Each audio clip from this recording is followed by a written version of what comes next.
Hello, everyone. It's time to eat, drink, and be merry with your hosts, Lisa and Nancy.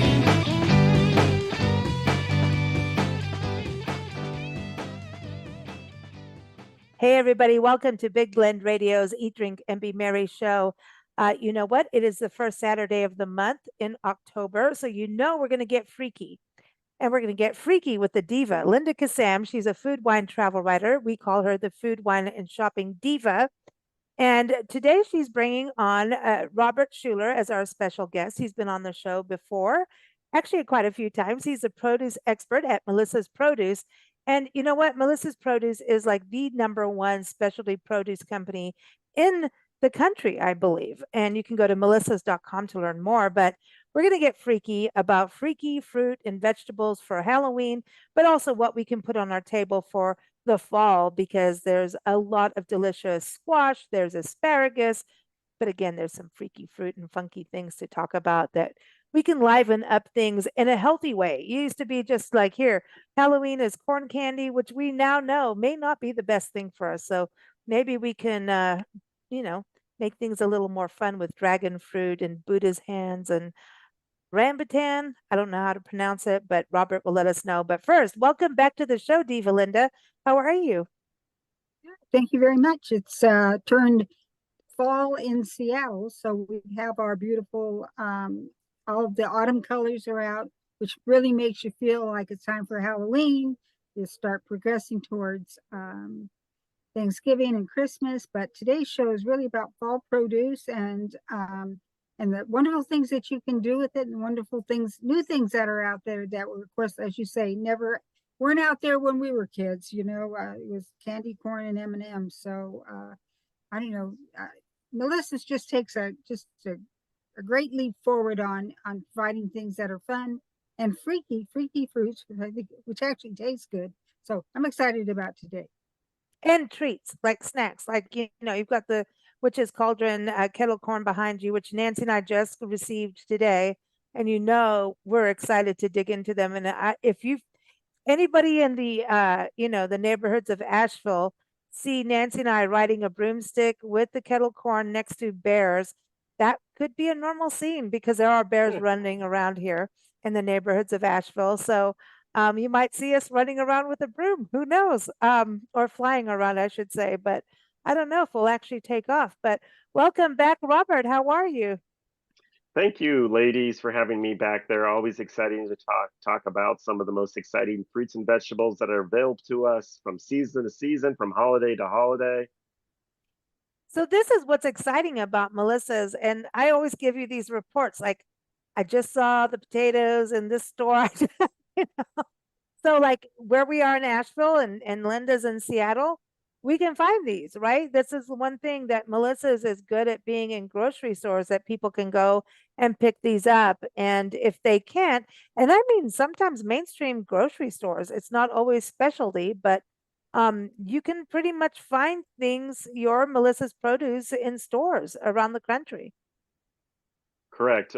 Melissa's Produce is the largest variety supplier of produce in the United States. We do both conventional and organic. In fact, we're one of the largest organic produce providers in the United States. We have a product line of 1,500 items.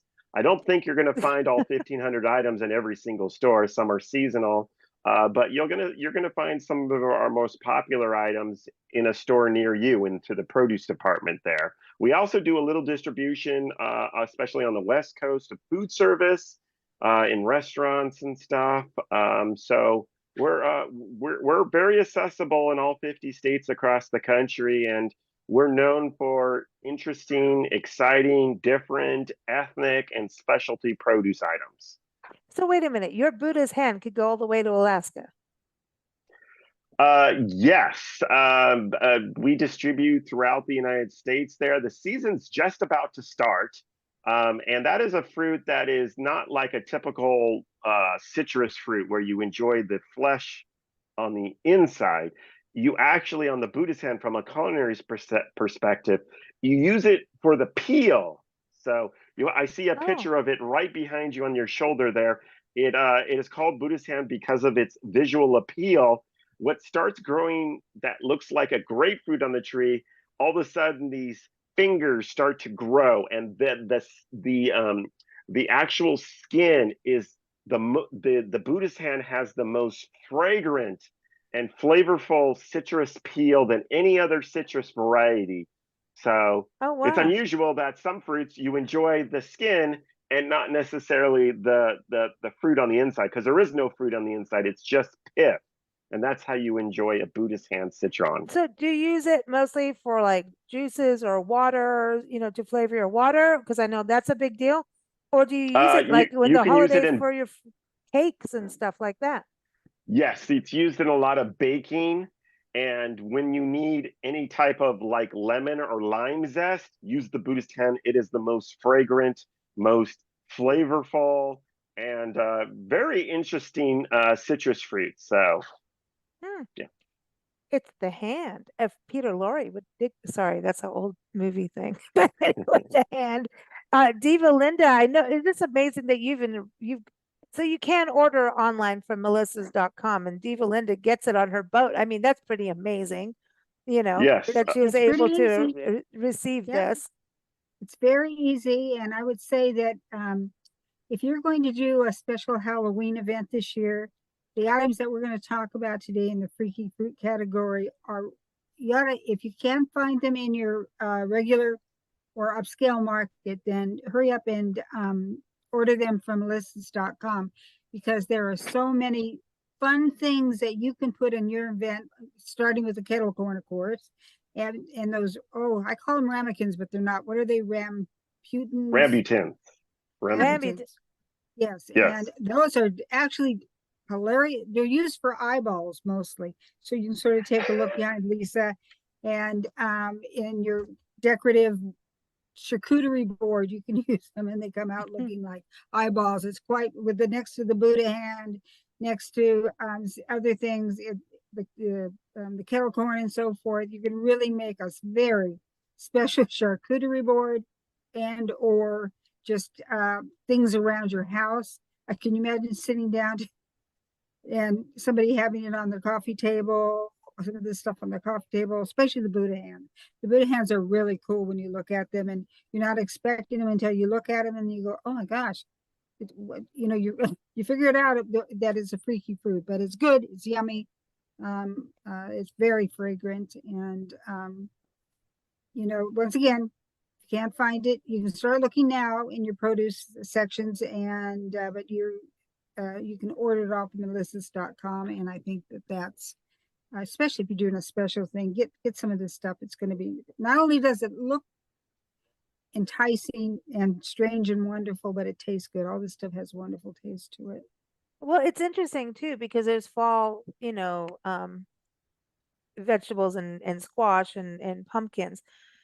But there was like the white asparagus that came first. And I'm like, okay, now, and I know a little history of the white asparagus actually coming to America, but I've never cooked with it. So I'm waiting. I've got a recipe from a friend. But Robert, when I looked at it, I kind of looked and I went, wow, this kind of looks like little fingernails. And then it kind of, no, I kind of got in, I got weird.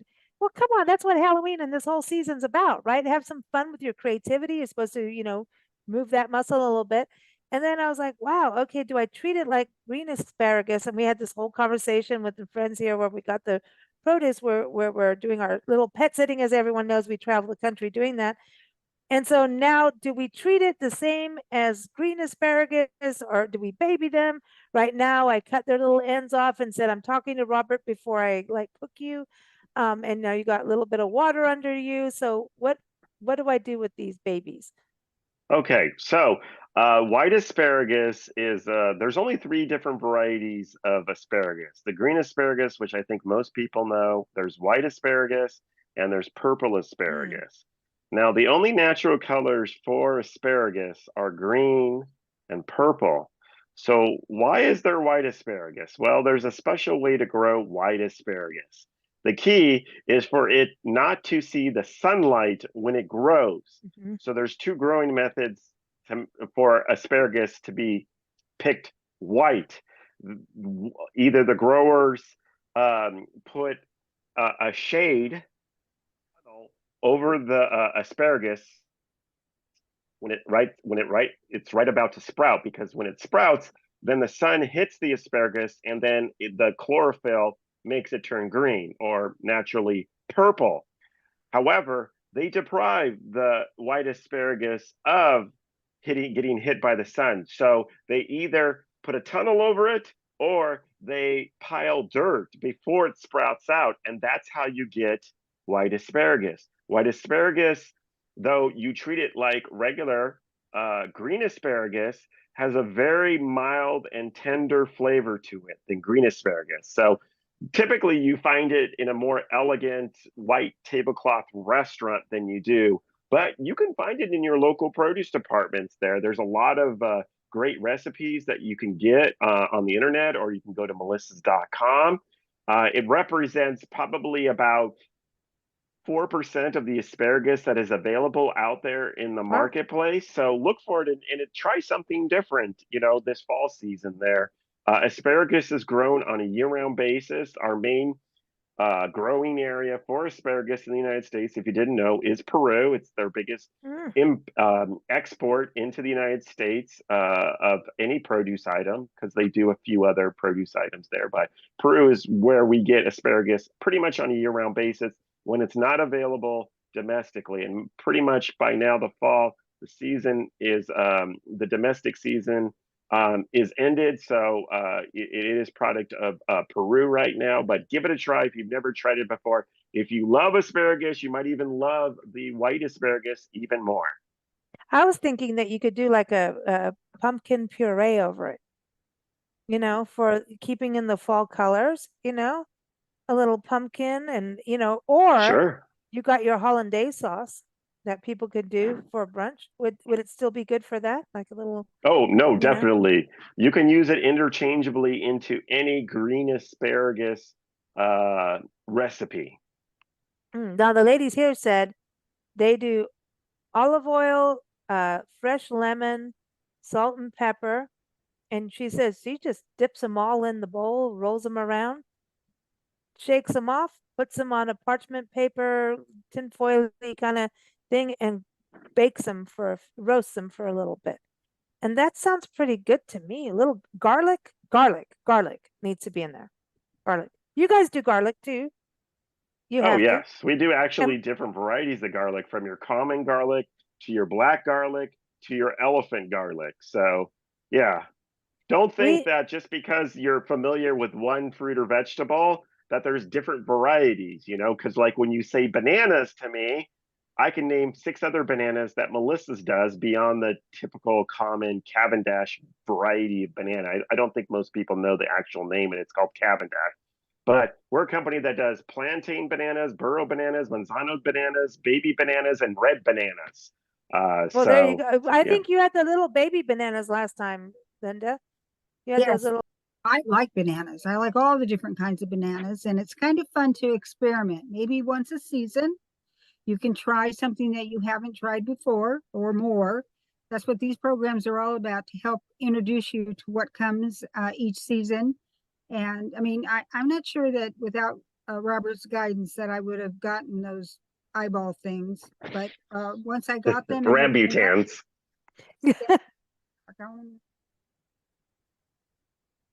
And I remember eating the little bananas, which are good, and the different colored ones and so forth. So, step out of your box a little bit, listen to all the different things that we have to talk to you about today, and try 1 or 2 or 3 or 4. And especially if you're setting a fall table, Halloween table, these things are really cool.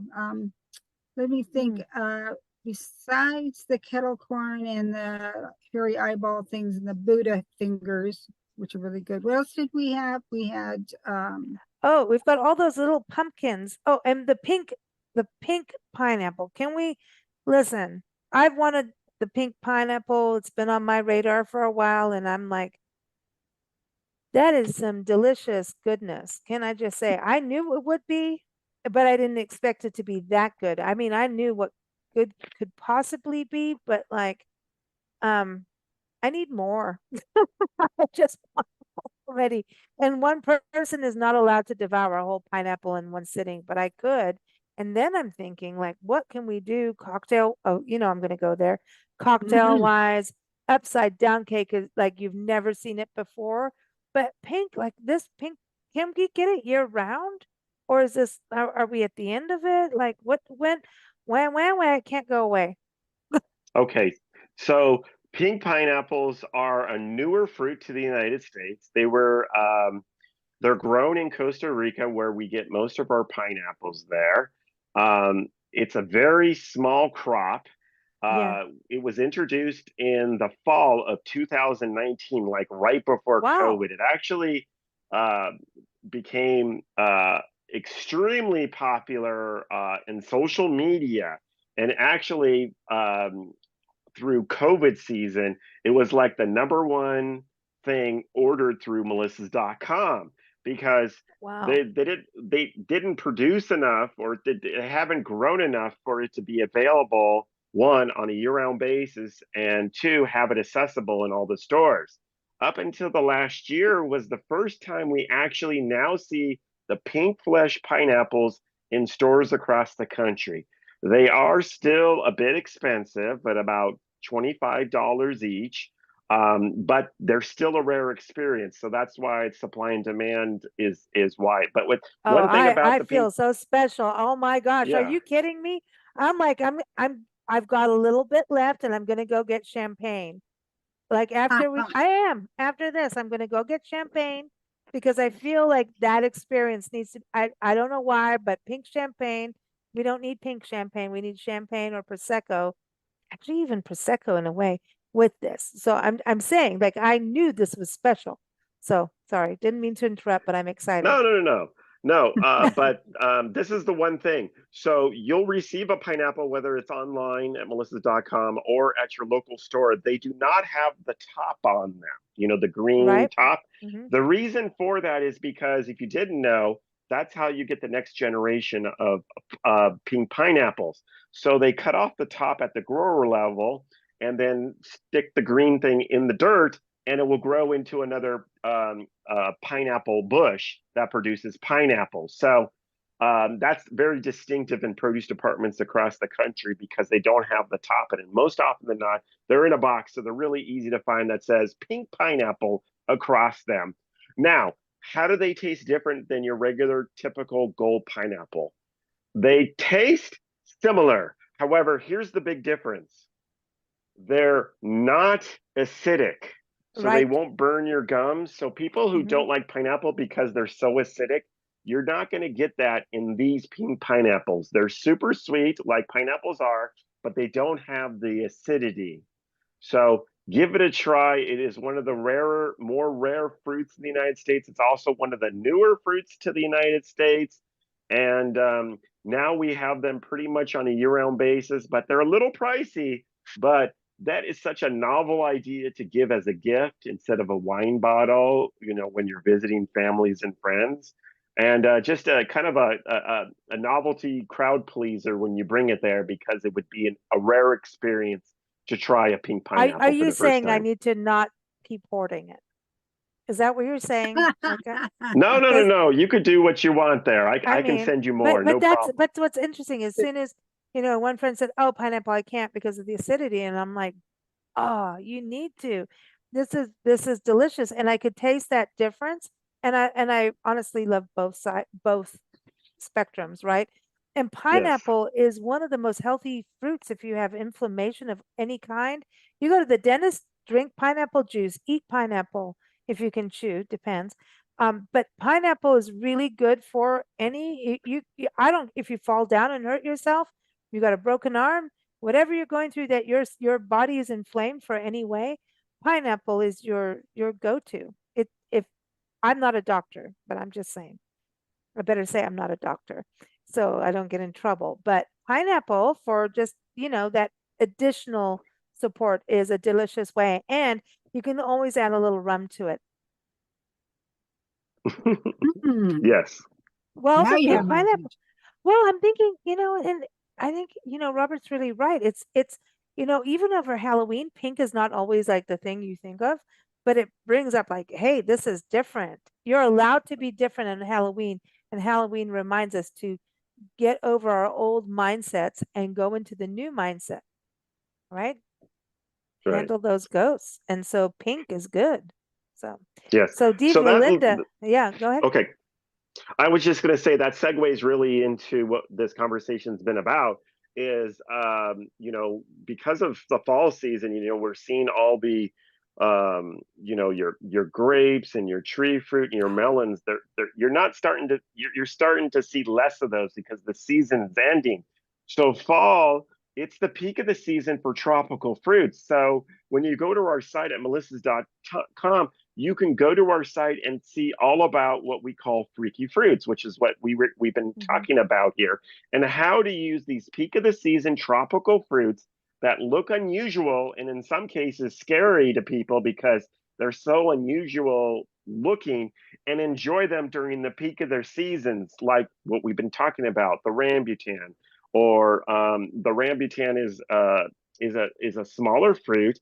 It's actually the photo right behind you there. It's a red fruit. It has what looks like little hairs or spines on them, and on the inside they look like an eyeball. That's the actual fruit that you eat on the inside. It does have a seed. A lot of people mistake it for a sea urchin in the sea, but it's not. It's an actual fruit. It is related to the lychee and the longan, which is another small fruit that grows on a tree. But the rambutan in Thailand means hairy, so it's called the hairy fruit in Thailand, but we call it the rambutan or rambutan here in the United States, and it just has such a unique appearance. But getting back to the freaky fruit, if you go to our website, you can find out how to create monster snacks using the rambutans and using those pomegranates. Also, there's a egg stew. You know how Linda said they look like eyeballs? You can put them in a punch and make this what they call an egg stew with the rambutans floating in the punch there. Yes, and Don't do they're that. just Ew. yeah. And if you go on there, you'll see all these other recipes Well, you using got the these slime tropical punch. fruits. What about the lime punch? It's like Linda, Slime. for your article, Yeah. the slime slime. punch recipe, that's using chia seeds, right? So you do chia Yes. seeds too? Yes, we do chia seeds. We like doing the white chia seeds. They're apparently the most healthiest, and they just have an unusual appeal. These recipes that you can do for your Halloween party, again we call it freaky fruit season.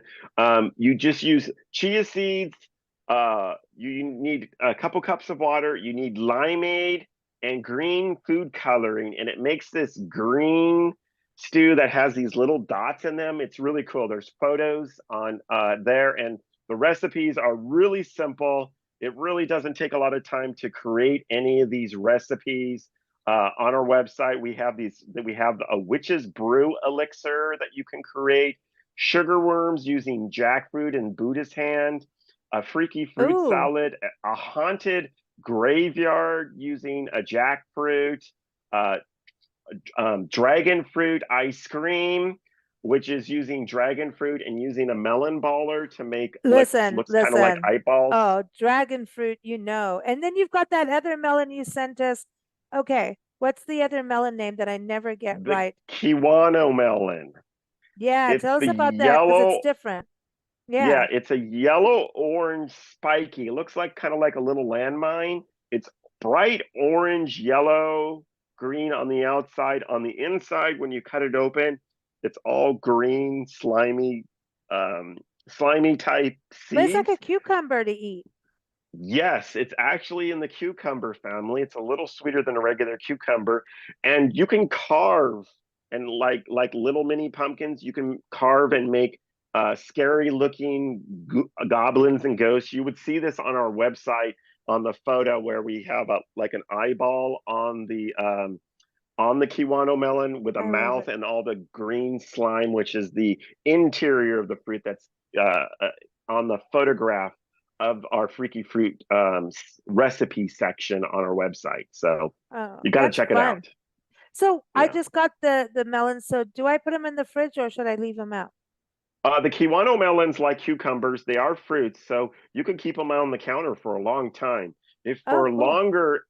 for a longer extended period of time, you can then put them in the refrigerator. So you can keep them out on the counter for about 2 weeks, or you can keep them in the refrigerator for about 3 weeks. But this is the time to get your Kiwano melons. They're also referred to as a horn melon. If you love cucumbers, you'll love these, and they're very unique. They actually make an awesome pickle because they are in the cucumber family. Linda, But you better check out Linda, that cucumber for your Halloween display. Linda and I have a thing about pickles. Dude, this is exciting news. I have to look Yes, that up. Yay. I know. I'm in. So can we go to the vegetables a little bit? I want to, okay, wait, go to the kettle Sure. corn. Tell us about the kettle corn because we haven't Oh, opened the okay. bags yet, but we want to, Nancy and I want to ride around on our little, our brooms and eat them, and we'll let the neighborhood know about kettle corn. Okay. But Well, this is GMO free. actually yes. So our you're thinking, wow, popcorn and kettle corn in the produce departments? We say yes because we sell corn as well. But popcorn, kettle corn is dried kernels that are popped and decorated colorfully for that time period. So we do which is called in kettle corn. So it's a sweetened popcorn, the kettle style there, and it's colored like almost candy colored purple and orange, which is a fitting color for Halloween. We actually do this Ooh. kettle corn and popcorn throughout the season. During Valentine's Day, we do a pink kettle corn. During the football season, we do a football different variety with chili pepper on it. So Ooh. our popcorn and kettle corn has become very popular in the produce department because all it all basically is popped um, uh, corn kernels. And so we find it fitting to be found as a unique snack or put on or close to your charcuterie board that you do for family parties or Yeah. Halloween party Well, that this you can is, enjoy the season with that theme. and you have healthy snacks, which I really, the clean snacks, as you say, that I always enjoy. So I want to know, Diva Linda, you dug into them. We haven't tasted them yet. Are you giving thumbs up? We want to know Th- if they're Diva approved. Diva Yeah, these approved? are addictive. Yeah, these are really addictive. Oh, Oh my. ooh. I'm thinking this, I probably shouldn't chew while I'm on air, but really good, Robert. Thank you. Really Yeah, good. well, the clean snacks is our healthier version of what looks like granola. They look like sugar cubes, but they taste like granola. However, they're chia seed and flaxseed Yeah. base with mixed nuts. We don't use hydrogenated oils or add any extra sugars or any to it. So it's a healthy granola in the produce department, and the project is called Clean Snacks. We actually have 12 different varieties: coconut, pumpkin Mm. seed. We Oh, do a yes. holiday cinnamon one. Ooh. We do actually a coconut, ginger, and turmeric variety. That's a Mm-hmm. new one. It's my The favorite. one of the most popular flavors of Clean Snacks are almond and peanut butter. This is a big deal, I think, also because during the fall, out here, especially where we are in the back east in Asheville right now, this is the road trip time, and you're out leaf peeping, and the leaves are changing. I know probably up in Seattle too, right? LA, well, you got to wait a little while and go up in the mountains or something. I don't know, but you do have a change of season. But you're on the road, and the first thing that happens on the road, you stop in at that gas station and you get all the stuff your body does not want. And listen, we're all going to pig out at Thanksgiving. We're all going to eat the naughty things on Halloween and all that stuff. But on a road trip, you want to have those flavors of fall you can and still be clean. And that's why I always say, Robert, when you're on the show, I'm like, those clean snacks on the road mean everything. And I do know, like, you don't want to have the sugar high when you're doing long distance driving, and a lot of people are getting ready to do that for the holidays. Don't get the highs and then slump, because I'm sick of everybody slumping on the road. Don't fall asleep at the wheel. Don't do it. You don't want to get hurt. You don't want to hurt others. So I mean it. Like, clean snacks are about keeping your blood sugar in the same zone and not taking, like, don't eat the gummy worms that I used to do all the time. Gummy bear, don't do it, because you think you're fine for a few minutes and then later you'll be pulled over, not being able to really do what you need to do. So clean snacks are everything on the road. And so many people are out on road trips right now, getting out to leaf peep and look at all the changing leaves, or going out to see family when it comes to Thanksgiving and all of that. So I'm just saying, don't do the sugary high. You're gonna get hurt, or you're gonna go to the bathroom real quick. Well, I think Right. one thing for sure is that you can make your Halloween party healthier and very Yeah. unique by doing this theme at your, because obviously, really, you mainly see pumpkins and a lot of candy, but you can trick your family or kids Yes. by offering all these produce items that are at the peak of the season for all these tropical fruits and fit it into your theme. So there doesn't have to be as much candy and sugary snacks on the That the table kids for the are up. party. Who wants their kids up for 5 days? You know what I mean? So like, you don't want that. And the dentist doesn't, or maybe they do. But no, but I think it's it as a kids, like, come on, the Buddha's hand and the rambutans, or however you say them, like, that's cool stuff. Come on, and the melons, can't pronounce it, but there's so many different, the asparagus. They got little fingers, like you think those are like little ghost fingers at the They end, are. They are like little ghost hands. Someone chopped up their hand and gave you the finger, and they're long. They used to be in gloves. But I want to go to, okay, so we got yams. Okay, we got little Japanese yam things, and then garnet ones. I don't know, Linda, if you got the same thing. Okay, so I haven't cut them open, but I know one is going to be like then there's the yams versus the sweet potato. Like, what's going on? Help. Okay, let me explain there. So the fall season, even though sweet potatoes and yams are available year round, the heavy demand is during the fall season when we get to the Mhm. peak of the season. Even though they're available year round, America just loves buying them and eating them from like September to December than any other time during the year. And they're all grown domestically here. Now, I get this question all the time. What's the difference between sweet potatoes and yams? The word is used interchangeably. In the Southeast, they don't call them sweet potatoes. They only call them yams. The rest of the United States, outside the Southeast, calls them sweet potatoes. It's the same thing. But let me give you this caveat to what really the difference is between sweet potatoes and yams.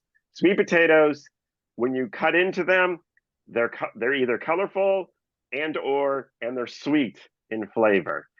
Yams, if you really want to know what a true yam is, it has a very hard, thick skin that you have to Mhm. peel, and there is no sweetness to them. So, all in all, whether it says yams or sweet potatoes, they're really all sweet potatoes because they're sweet in flavor. But in the Southeast, they call them yams. And so we're not going to offend the people in the Southeast. So we call them interchangeably yams and sweet potatoes. Now, there's four basic varieties that are available to us. The garnet is most popular. The jewels are really popular. The Japanese, I think, hands down, best tasting variety. And then there's like purple yams as well. So they all come in different colors, bright orange, light yellow. The Japanese are actually a cream color. And then, of course, the purple, not only purple on the outside, but the purple on the inside. Now, there's two different sizes. So regular yams, they get pretty big. Okay. So a regular sweet potato yam could be enough sweet potato or yam for about 2 or 3 people.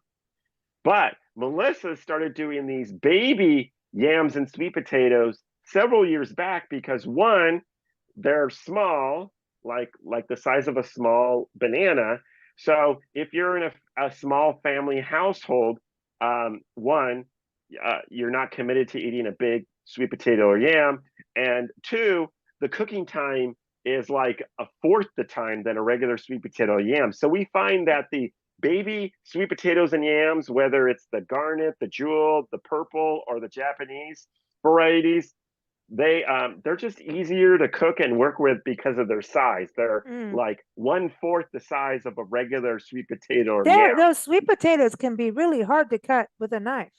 You know what I mean? And yet Correct. they're really soft quicker than a potato, but they're like woody hard and you can chop your hand off. Yeah, so you have to be very Well, I careful could. because they're very firm, firmer than a regular potato. Their health benefits are just as better as a regular potato, vitamin E, vitamin D, and stuff like that. They're naturally sweet, so you don't have to put as much like butter or stuff that you like to put in them. But one thing about the baby sweet potatoes, because they're smaller and not as big and starchy, you can actually cook them in the microwave, which is handy dandy to a lot of people. So look for the baby sweet potatoes. If you like the sweetest variety among the 4 varieties, I would definitely recommend the Japanese variety. It's kind of a purplish red magenta on the outside, and it has a cream color on the inside. But I would tell you that is the sweetest variety of all the different varieties of sweet potatoes and yams. Well, Linda, do you cook them? Do you do that kind of? Yes. Yeah. Yeah. I generally, well, I do 2 things with them, to be honest with you. One thing is I feed them to my dog yams or sweet potatoes.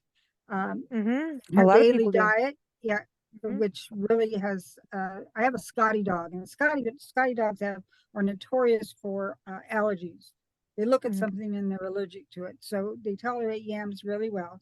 And our dog will fight you for a yam. She knows when they're being and I use the microwave for them and they come out just great. For us, I use them sort of in place of a French fry, but I don't fry them. I bake them, and with olive oil and salt and pepper, it's really quick. You just slice it, and then it comes out quicker and easier, and you leave it in the oven for, I don't know, 20-25 minutes. But it's really good, and it's a nice substitute for potatoes or anything else you might be thinking of. And I like these little ones too, because you can also just give one of the smaller yams or sweet potatoes to somebody on their plate, or give them an extra plate, and then they can have it however they'd like. They can add olive oil, they can add butter, they can add cinnamon, whatever it is they'd like to do. So they're kind of cute when they're small. So I like them a lot. I think they're quite wonderful. I'm excited about them because I love them, and like Nancy's, she's got a different flavor profile than me, and I'm weird. I eat salad for breakfast a lot now. It's a weird thing that's happened. But I'm one of these people that I will wake up and do sweet potatoes for breakfast with, I don't know, I'm weird. I'm telling you. But and I'll put some turmeric with them, turmeric and feta or goat cheese, and I'm in heaven. And you can put some rice or something, and it's just they're very healthy. They're incredibly healthy for people. It's good fiber, it's good nutrition, it's good to balance your blood sugar thingies or whatever. Again, better than gummy bears. I'm getting over my addiction, and Melissa's is helping me. Let's just say that. You know what? They're a nice color on your plate. So I think it's important not to have all green or all meat colored or all one. Yeah. You need some different colors on your plate to make your I think your meal more tolerable or more festive. Festive is a better word for it. So depending on whether you have the golden ones or the really red ones or whatever, they really sort of kind of class up your dinnerware, class up your meal. And then you have those little mini pumpkins that we all got, those little ones. Now, those I know people use them as decor, right? And a lot of these can be used as decor and then used, so it's like a double purpose, right? So that's sustainability. But so can you eat them, or what do you do? Yes, most definitely. All pumpkins are in the squash family. Only here in the United States we call them pumpkins. And most people just use them for Halloween in their Halloween display or decor, their cornucopia, for Thanksgiving. But believe it or not, all pumpkin varieties are completely edible and delicious. I mean, how do you get the meat from a pumpkin for canned pumpkin pie? Like when you make pumpkin pie, they actually come from pumpkins. And so that's a great segue into the unique pink pink pumpkin, which is Melissa's been offering these pink pineapples for about the last 7-8 years, and they're pink on the outside, and it's a great pumpkin to have in your display. But the fact of the matter is, after Halloween, you can go ahead and cut into it and cook it like you would a regular squash, like a butternut squash or an acorn squash or Oh, whatever type of squash.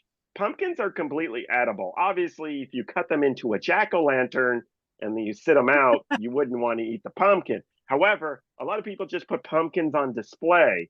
And so the pink pumpkins, what's unique for them, every year at this time is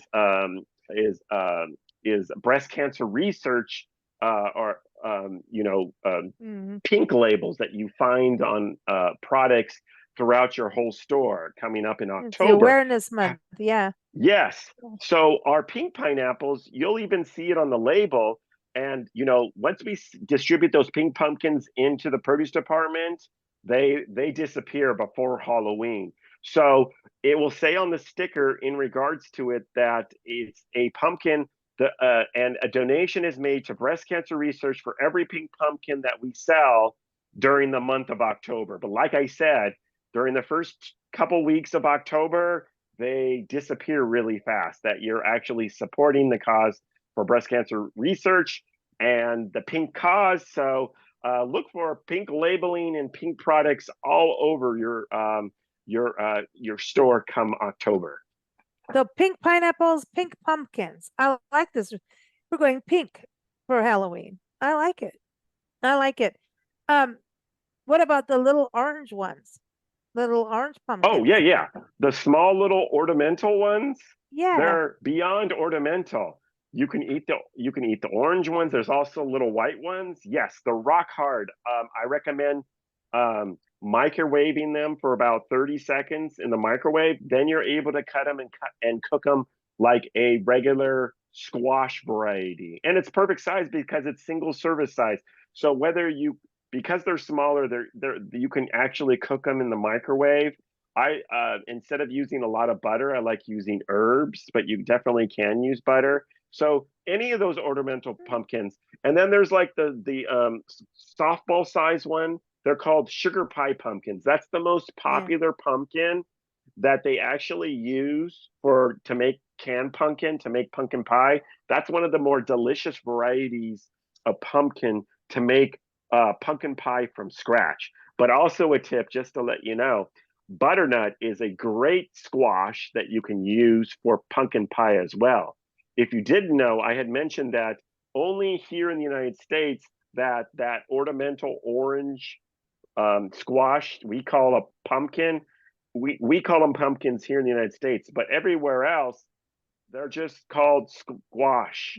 And so, believe it or not, a lot of times when you buy those canned pumpkins to make pumpkin pie, believe it or not, they use butternut squash to put in, because a pumpkin is just a generic name globally for squash. So, when you get what you get in a can when you make pumpkin pie, might not be pumpkin per se. It could be butternut squash or any other variety of squash, kabocha, or other varieties of actually what we call pumpkins here in the United States. But if you're using pumpkin, I would definitely recommend using sugar pie pumpkins, and they're about the size of a softball. The sticker should say sugar pie because those are one of the sweetest pumpkins that you can use to make pumpkin pie. I'm hungry now. I'm excited about trying some new things. This is great. I know. Do something different for the table this year, Kind of think like, all the sugary, high fructose corn syrupy things need to go away, And I feel like I want to take Buddha's hand and do some interesting cocktails, you know, It's and a I want to sight to play with the see. rambutans. The Oh, yeah. rambutans, I feel like we need to do like a hairy thing on the side of the glass, like for cocktails, you know. I don't know. Oh, You know how, you can yeah, you can slice it in half and put it on the rim of your cup. I yeah, can see that.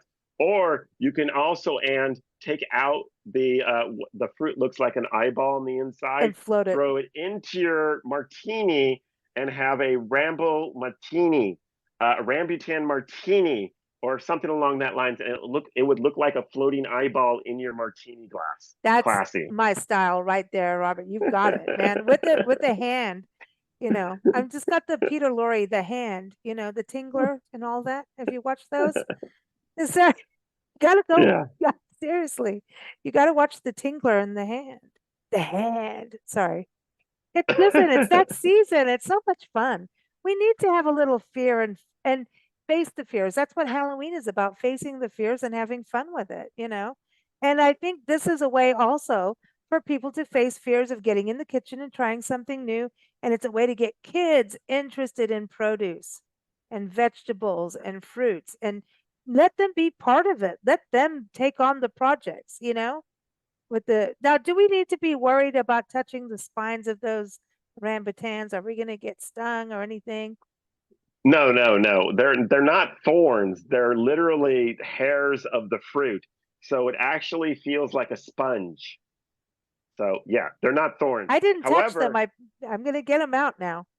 okay, Okay. good. But the on the Kiwano melon that we were referring to as earlier, that is bright orange, and it has spines on it. The spines are actually kind of thorny, so you want to be careful picking up that piece of fruit. Okay. Very cool. Diva Linda, any other questions? No, other than just to say that we weren't able to go and we couldn't go over all the things that are labeled as freaky fruits and all of the new fall produce that's coming out. So in my article, I described them for you. Mm-hmm. Yes. And I give them a name and a description. And from there, you can, and I tell you to go over to Melissa's for the recipes, because the good thing about this, about getting recipes from a produce company, is that they actually handle the produce.